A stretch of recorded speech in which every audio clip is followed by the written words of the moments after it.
स्वयंवर सभा में अनेक देशों के राजा महाराजा एवं राजकुमार पधारे हुए थे। एक और श्री कृष्ण अपने बड़े भाई बलराम तथा गणमान्य यदुवंशियों के साथ विराजमान थे। वहां वे ब्राह्मणों की पंक्ति में जाकर बैठ गए। कुछ ही देर में राजकुमारी द्रौपदी हाथ में वरमाला लिए अपने भाई धृष्टद्युम्न के साथ उस सभा में पहुंची। धृष्टद्युम्न ने सभा को संबोधित करते हुए कहा, हे विभिन्न देश से पधारे राजा महाराजाओं एवं अन्य गणमान्य जनों, इस मंडप में बने स्तंभ के ऊपर बने हुए उस घूमते हुए यंत्र पर ध्यान दीजिए। उस यंत्र में एक मछली लटकी हुई है तथा यंत्र के साथ घूम रही है। आपको स्तंभ के नीचे रखे हुए तैलपात्र में मछली के प्रतिबिंब को देखते हुए बाण चलाकर मछली की आंख को निशाना बनाना है। मछली की आंख में सफल निशाना लगाने वाले से मेरी बहन द्रौपदी का विवाह होगा। एक के बाद एक सभी राजा महाराजा एवं राजकुमारों ने मछली पर निशाना साधने का प्रयास किया, किंतु सफलता हाथ न लगी और वे कांतिहीन होकर अपने स्थान में लौट आए। इन असफल लोगों में जरासंध, शल्य, शिशुपाल तथा दुर्योधन, दुशासन आदि कौरव भी सम्मिलित थे। कौरवों के असफल होने पर दुर्योधन के परम मित्र कर्ण ने मछली को निशाना बनाने के लिए धनुष उठाया, किंतु उन्हें देखकर द्रौपदी बोल उठी, ये सूतपुत्र है, इसलिए मैं इसका वरण नहीं कर सकती।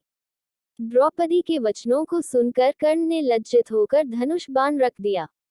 उसके पश्चात ब्राह्मणों की पंक्ति से उठकर अर्जुन ने निशाना लगाने के लिए धनुष उठा लिया। एक ब्राह्मण को राजकुमारी के स्वयंवर के लिए उद्यत देख वहां उपस्थित जनों को अत्यंत आश्चर्य हुआ, किंतु ब्राह्मणों के क्षत्रियों से अधिक श्रेष्ठ होने के कारण से उन्हें कोई रोक न सका। अर्जुन ने तैलपात्र में मछली के प्रतिबिंब को देखते हुए एक ही बाण से मछली की आंख को भेद दिया। द्रौपदी ने आगे बढ़कर अर्जुन के गले में वरमाला डाल दिया। एक ब्राह्मण के गले में द्रौपदी को वरमाला डालते देख समस्त क्षत्रिय राजा महाराजा एवं राजकुमारों ने क्रोधित होकर अर्जुन पर आक्रमण कर दिया। अर्जुन की सहायता के लिए शेष पांडव भी आ गए और पांडवों तथा क्षत्रिय राजाओं में घमासान युद्ध होने लगा। श्री कृष्ण ने अर्जुन को पहले ही पहचान लिया था, इसलिए उन्होंने बीच बचाव करके युद्ध को शांत करा दिया। दुर्योधन ने भी अनुमान लगा लिया कि निशाना लगाने वाला अर्जुन ही रहा होगा और उसका साथ देने वाले शेष पांडव रहे होंगे। वारणावत के लाक्षागृह से पांडवों के बच निकलने पर उसे अत्यंत आश्चर्य होने लगा। पांडव द्रौपदी को साथ लेकर वहां पहुंचे जहां वे अपनी माता कुंती के साथ निवास कर रहे थे। द्वार से ही अर्जुन ने पुकार कर अपनी माता से कहा, माते, आज हम लोग आपके लिए एक अद्भुत भिक्षा लेकर आए हैं। उस पर कुंती ने भीतर से ही कहा, पुत्रों, तुम लोग आपस में मिल बांट उसका उपभोग कर लो।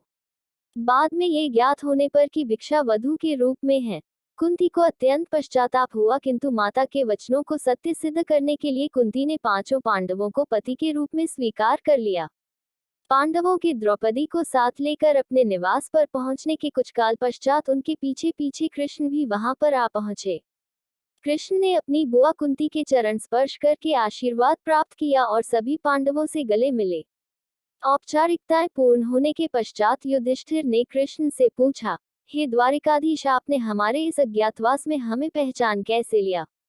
कृष्ण ने उत्तर दिया, भीम और अर्जुन के पराक्रम को देखने के पश्चात भला मैं आप लोगों को कैसे न पहचानता। सभी से भेंट मुलाकात करके कृष्ण वहां से अपनी नगरी द्वारिका चले गए। फिर पांचों भाइयों ने भिक्षावृत्ति से भोजन सामग्री एकत्रित किया और उसे लाकर माता कुंती के सामने रख दिया।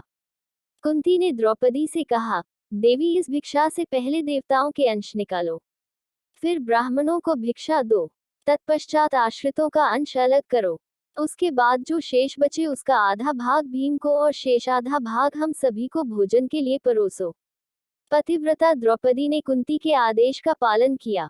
भोजन के पश्चात कुशासन पर मृगचर्म बिछाकर वे सो गए। द्रौपदी माता के पैरों की ओर सोई। द्रौपदी के स्वयंवर के समय दुर्योधन के साथ ही साथ द्रुपद, धृष्टद्युम्न एवं अनेक अन्य लोगों को संदेह हो गया था कि वे ब्राह्मण पांडव ही हैं। उनकी परीक्षा करने के लिए द्रुपद ने धृष्टद्युम्न को भेजकर उन्हें अपने राजप्रासाद में बुलवा लिया। राजप्रासाद में द्रुपद एवं धृष्टद्युम्न ने पहले राजकोष को दिखाया, किंतु पांडवों ने वहां रखे रत्नाभूषणों तथा रत्न माणिक्य आदि में किसी प्रकार की रुचि नहीं दिखाई। किंतु जब वे शस्त्रागार में गए तो वहां रखे अस्त्र शस्त्रों उन सभी ने बहुत अधिक रुचि प्रदर्शित किया और अपनी पसंद के शस्त्रों को अपने पास रख लिया। उनके क्रियाकलाप से द्रुपद को विश्वास हो गया कि ये ब्राह्मण के रूप में योद्धा ही हैं। द्रुपद ने युधिष्ठिर से पूछा, हे आर्य, आपके पराक्रम को देखकर मुझे विश्वास हो गया है कि आप लोग ब्राह्मण नहीं हैं। कृपा करके आप अपना सही परिचय दीजिए।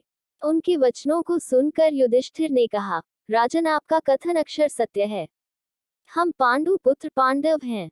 मैं युधिष्ठिर हूँ और ये मेरे भाई भीमसेन, अर्जुन, नकुल एवं सहदेव हैं। हमारी माता कुंती आपकी पुत्री द्रौपदी के साथ आपके महल में हैं। युधिष्ठिर की बात सुनकर द्रुपद अत्यंत प्रसन्न हुए और बोले, आज भगवान ने मेरी सुन ली। मैं चाहता था कि मेरी पुत्री का विवाह पांडु के पराक्रमी पुत्र अर्जुन के साथ ही हो। मैं आज ही अर्जुन और द्रौपदी के विधिवत विवाह का प्रबंध करता हूँ। इस पर युधिष्ठिर ने कहा, राजन, द्रौपदी का विवाह तो हम पांचों भाइयों के साथ होना है। ये सुनकर द्रुपद आश्चर्यचकित हो गए और बोले, ये कैसे संभव है? एक पुरुष की अनेक पत्नियां अवश्य हो सकती हैं, किंतु एक स्त्री के 5 पति हो ऐसा तो न कभी देखा गया है और न सुना ही गया है। युधिष्ठिर ने कहा, राजन, न तो मैं कभी मिथ्या भाषण करता हूँ और न ही कोई कार्य धर्म या शास्त्र के विरुद्ध करता हूँ। हमारी माता ने हम सभी भाइयों को द्रौपदी का उपभोग करने का आदेश दिया है और मैं माता की आज्ञा की अवहेलना कदापि नहीं कर सकता। इसी समय वहां पर वेदव्यास जी पधारे और उन्होंने द्रुपद को द्रौपदी के पूर्व जन्म में तपस्या से प्रसन्न होकर शंकर भगवान के द्वारा 5 पराक्रमी पति प्राप्त करने के वर देने की बात बताई। वेदव्यास जी के वचनों को सुनकर द्रुपद का संदेह समाप्त हो गया और उन्होंने अपनी पुत्री द्रौपदी का पाणिग्रहण संस्कार 5 पांडवों के साथ बड़े धूमधाम के साथ कर दिया। इस विवाह में विशेष बात यह हुई कि देवर्षि नारद ने स्वयं पधार कर द्रौपदी को प्रतिदिन कन्यारूप हो जाने का आशीर्वाद दिया। पांडवों के जीवित होने तथा द्रौपदी के साथ विवाह होने की बात तेजी से सभी ओर फैल गई। हस्तिनापुर में इस समाचार के मिलने पर दुर्योधन और उसके सहयोगियों के दुख का पारावार न रहा। वे पांडवों को उनका राज्य लौटाना नहीं चाहते थे, किंतु भीष्म, विदुर, द्रोण आदि के द्वारा धृतराष्ट्र को समझाने तथा दबाव डालने के कारण उन्हें पांडवों को राज्य का आधा हिस्सा देने के लिए विवश होना पड़ गया। विदुर पांडवों को बुला लाए। धृतराष्ट्र, द्रोणाचार्य, कृपाचार्य, विकर्ण, चित्रसेन आदि सभी ने उनकी अगवानी की और राज्य का खांडव वन नामक हिस्सा उन्हें दे दिया गया। पांडवों ने उस खांडव वन में एक नगरी की स्थापना करके उसका नाम इंद्रप्रस्थ रखा तथा इंद्रप्रस्थ को राजधानी बनाकर राज्य करने लगे। युधिष्ठिर की लोकप्रियता के कारण कौरवों के राज्य के अधिकांश प्रजाजन पांडवों के राज्य में आकर बस गए।